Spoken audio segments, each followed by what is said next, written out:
Afterward, I returned to Jerusalem for one of the Jewish holy days. Inside the city, near the sheep gate, was the pool of Bethesda with 5 covered porches. Crowds of sick people, blind, lame, or paralyzed, lay on the porches. One of the men lying there had been sick for 38 years. When I saw him and knew he had been ill for a long time, I asked him, "Would you like to get well?" "I can't, sir, for I have no one to put me into the pool when the water bubbles up. Someone else always gets there ahead of me." "Stand up, pick up your mat and walk." Instantly, the man was healed. He rolled up his sleeping mat and began walking. But this miracle happened on the Sabbath, so the Jewish leaders objected. They said to the man who was cured, "You can't work on the Sabbath? The law doesn't allow you to carry that sleeping mat." The man who healed me told me, "Pick up your mat and walk." Who said such a thing as that? The man didn't know, for I had disappeared into the crowd. But afterward I found him in the temple and told him, "Now you are well, so stop sinning or something even worse may happen to you." Then the man went and told the Jewish leaders that it was I who had healed him.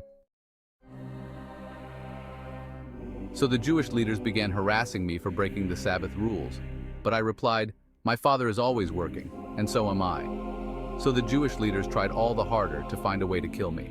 For I not only broke the Sabbath, I called God my Father, thereby making myself equal with God. I tell you the truth, the Son can do nothing by himself. He does only what he sees the Father doing. Whatever the Father does, the Son also does. For the Father loves the Son and shows him everything he is doing. In fact, the Father will show him how to do even greater works than healing this man. Then you will truly be astonished.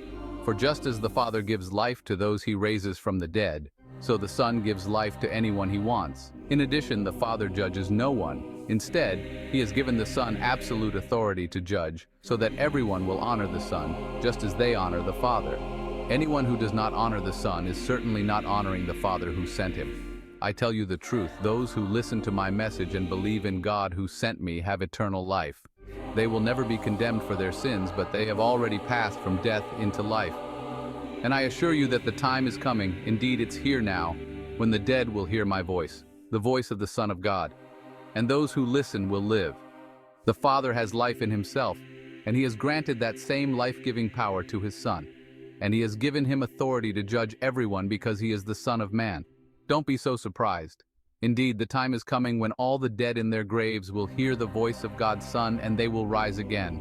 Those who have done good will rise to experience eternal life, and those who have continued in evil will rise to experience judgment. I can do nothing on my own, I judge as God tells me. Therefore my judgment is just because I carry out the will of the one who sent me, not my own will. If I were to testify on my own behalf, my testimony would not be valid. But someone else is also testifying about me, and I assure you that everything he says about me is true. In fact, you sent investigators to listen to John the Baptist, and his testimony about me was true. Of course, I have no need of human witnesses, but I say these things so you might be saved. John was like a burning and shining lamp, and you were excited for a while about his message. But I have a greater witness than John, my teachings and my miracles. The Father gave me these works to accomplish, and they prove that he sent me. And the Father who sent me has testified about me himself. You have never heard his voice or seen him face to face, and you do not have his message in your hearts because you do not believe me, the one he sent to you. You search the scriptures because you think they give you eternal life. But the scriptures point to me, yet you refuse to come to me to receive this life. Your approval means nothing to me, because I know you don't have God's love within you. For I have come to you in my Father's name, and you have rejected me. Yet if others come in their own name, you gladly welcome them.